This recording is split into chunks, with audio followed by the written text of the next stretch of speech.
لا والله بقول لك قصة عن الاستغفار رهيبة، وتعطيك حافز ودافع انك تستغفر وتستشعر لما تستغفر ان الله قريب منك وانه ما يضيعك باذن الله.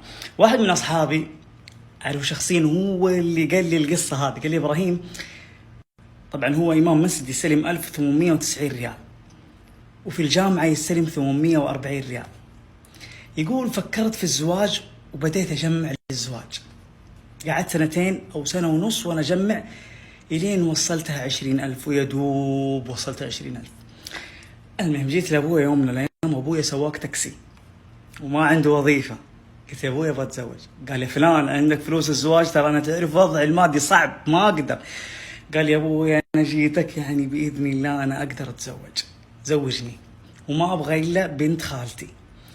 فقال خلاص. المهم امي كلمت اختها اللي امي كلمت اختها اللي خالتي وقالت ترى فلان ولدنا يبغى فلانه بنتك، الله يحييكم ومرحبا، ونظره شرعيه وشفته وتعلقت اكثر وسوينا التحاليل، وبعد التحاليل باسبوعين يوم خميس كذا سوينا العقد. قبل العقد طبعا الاتفاق 30,000 المهر وانا ما عندي الا 20 وابويا طفران كيف اجيب العشرة الثانيه؟ ما اقدر اطلب مين؟ فيقول قبل العقد باسبوع وافكر من فين اجيب العشرة، يا ربي ما عندي الا هذا المبلغ، يا رب من فين اجيب؟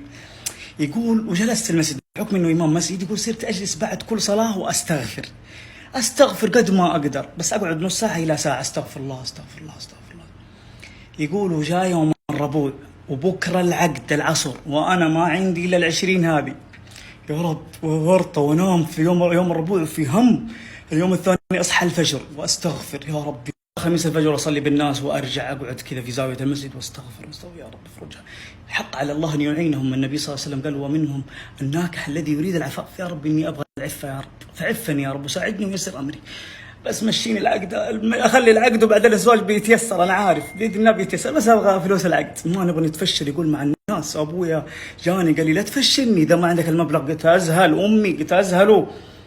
يقول وجاء طبعا الصباح وانا ما عندي 20، رحت البيت شو اسوي وانا في هم؟ جاء الظهر اروح المسجد والعقد العصر، باقي كم ساعه على العقد، واجلس في المسجد من الظهر الى الساعه 2 واستغفر يا رب استغفر الله استغفر الله من لازم الاستغفار جعل الله له من كل هم فرجا ومن كل ضيق مخرجا ومن كل بلاء عافيه، ثقتي فيك كبيره واملي بك كبير ما تضيعني يا رب.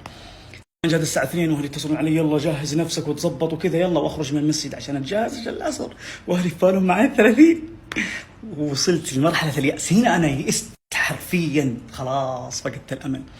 يقول وانا خارج من المسجد رايح البيت، بيتنا في حارة بعيدة ومدخل الحارة عشان يوصل لي يبغاله نص ساعة مطبات وحفر. يقول قبل لا ادخل باب العمارة الى يجيني واحد والله يحلف لي يا ابراهيم، يقول لي سنوات ما قابلته ولا شفته، يدق لي بوري الساعة 2 تعال يا فلان تعال اركب معايا. يقول يركبني السيارة ويوديني مسجدي يرجعني. قال كيف امورك وكيف الزواج؟ بتتزوج؟ بشرني كيف سويت؟ قال والله عقد اليوم وكذا وكذا. قال عقدك اليوم ما شاء الله، ويطلع ظرف من جيبه ويعطيني الظرف هذا ما ادري كم ويروح. قال الله يوفقك ويسعدك. يقول سنوات ما شفته والله يقول سنوات ما شفته ولا بيني وبينه تواصل، بس جاء يقول الادمي هذا من زمان، حتى تواصل ما بيني وبينه من زمان قطعنا. وكيف عرف اني انا موجود في الوقت هذا الساعه 2 خلصت الصلاه من زمان؟ شيء يقول شيء مو معقول ومستحيل يدخل لي الحاره هذه وبعيده الحاره وعفريات. يقول لما نقفى من هنا وخرج من هنا وافتح الظرف واعد الفلوس اقسم بالذي احل القسم، يقول يا ابراهيم اني لقيت في الظرف 10,000 بالضبط، 10,000 بالضبط كمل لي المهر. 20 و10 30. يقول اروح اتظبط واتجهز وادفع لهم المهر في يوم العقد اللي هو بعد صلاه العصر، وتيسرت اموري والحمد لله. طبعا هو تزوج وعنده بزور الحين واموره تيسرت، وكان فقران اعرفه شخصيا والحين الله اغناه واعطاه ما شاء الله تبارك الله. يا جماعه كل ما ضاقت علينا وحسينا انها ضايقه ترى هي بدايه الفرج، وقالوا العرب اذا ضاقت الفرج جاء الفرج، يعني كل ما حسيت بضغط ترى هو الفرج جاي. فالاستغفار يا جماعه لما تستغفر استشعر انت لما تقول استغفر الله الكلمتين هذه بتستشعر، انت لما تقول استغفر الله انت تطلب من الله المغفرة، التيسير، الذرية، الوظيفة، الرزق، الحياة الطيبة، الراحة النفسية، العلاج للأمراض المستعصية. تطلب من الله الصعب المستحيل. الاستغفار يفك لك بإذن الله.